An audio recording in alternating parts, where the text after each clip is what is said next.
It's these substandard motels on the la corner of 4th and Fremont. Straight appealing only cause they're just that unappealing. In practice, Catholic would cross themselves upon until the rooms have a hint of asbestos and maybe just a dash of formaldehyde and the habit of decomposing right before A few months ago, actually, who here has not heard of Harry Potter or seen or read the movie? Oh, good! Or seen the movie. So, I did the test recently for Pottermore, and I learned that I was a Hufflepuff. I thought I was going to be a Gryffindor, and I have to admit that I was a little sad when I found out I was a Hufflepuff. The Hufflepuffs are sort of, they're the doormats. Yeah, and I felt the same way. I took the test, and I was like, I found out, I wanted to be a Gryffindor or a Ravenclaw or a Slytherin, but not the Hufflepuff. I was talking to Stephanie about it, and to my shock, she was a Hufflepuff too. And then things changed for us. We were like, you're a Hufflepuff too? And then she said the same thing to me, and then all of a sudden it was okay, and we realized that the world needs Hufflepuffs,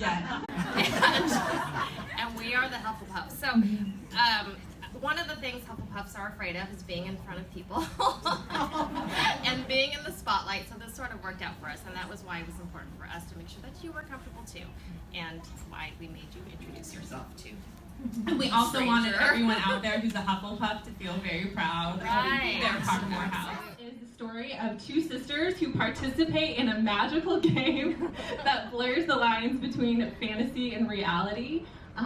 So like when I wrote it, I wanted it to be the type of thing where you don't know what's real or what's part of the game. And I just keep looking at Alexis Bass because for years she would ask me like what the book was about, and I couldn't pitch it. And so I hope I did a better job than when I tried to explain it.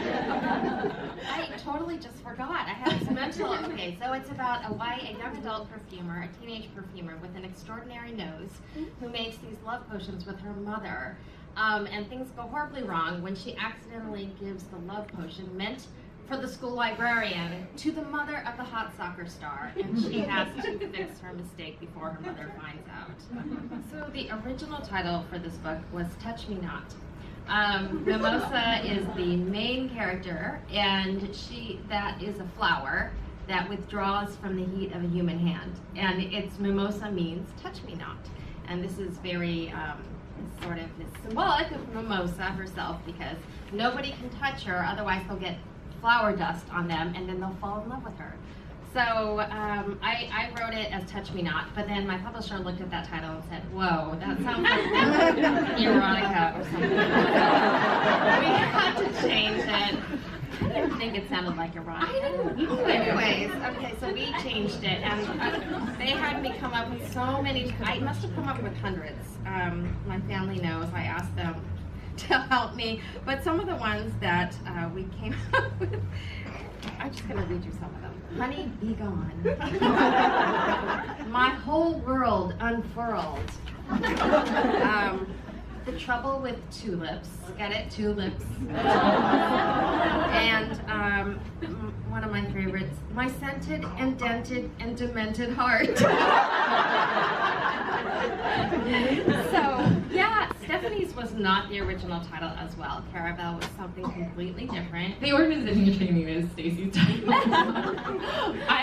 I didn't want a title like Caraval because it's a made-up word, and I was told like, oh, like it's not good for finding an agent if you use a made-up word. So it was called Parks Made of Black, but my editor didn't like it, and I think she was right. I think, it's more fun with Caraval, and it's just one word, so it's easier for hashtags and such. Absolutely. When I smell things, I can hear a musical pitch. And I discovered that when I was at a natural perfumery in Hawaii. And the perfumer had these different smells or different oils, and she had listed the musical notation next to the perfume.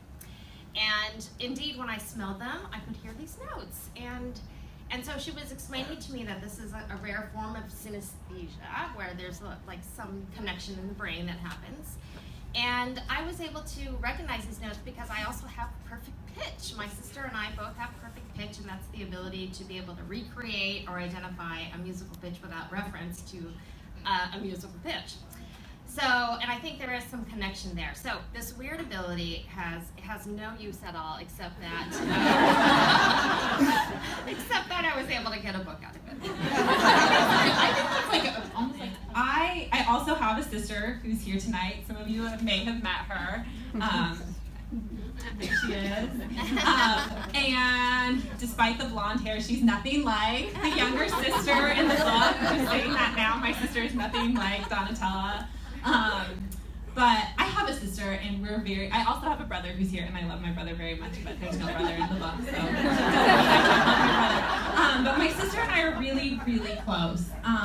And so that was part of it, and I wanted to put that relationship in the book because, you know, I thought, like, that was the heart of it, like, having it be more of a story about sisters. Like, once you said, like, you know, it should be about these two sisters and realizing how much they love each other, and the lengths you go to when you love a family member. Like, I think, I love romance, and there's totally romance in the book, and it's like one of my favorite things, but I also love stories that have strong family relationships, and my sister's my very best friend. Like, she's been my best friend since we were kids, and, you know, I remember one summer in college, she came and lived with me, and we shared a bed all summer long. And, she's always been there for me. So I was, you know, not the girl who had boyfriends, but I had a sister growing up who was always there, who, you know, did everything. And so I feel like that's such a special relationship, and so I loved pouring that into the book. So even though Donatella is nothing like my sister, like, the way those sisters love each other, I took that, and I was like, these sisters, you know, I want to give them the love that my sister and I have for each other. So our relationship fueled a lot. On finishing up the sequel to Caraval, so the second book. And that's all I can say about it right now. There's going to be a second book, and I'm working on it, and I was really excited to take a break from it. Along with the people inside, what a wonderful caricature of intimacy inside. What a wonderful caricature of intimacy. Tonight's an inch range from a lawyer and a virgin, rising with a rosary tucked inside her lingerie. She's getting a job at the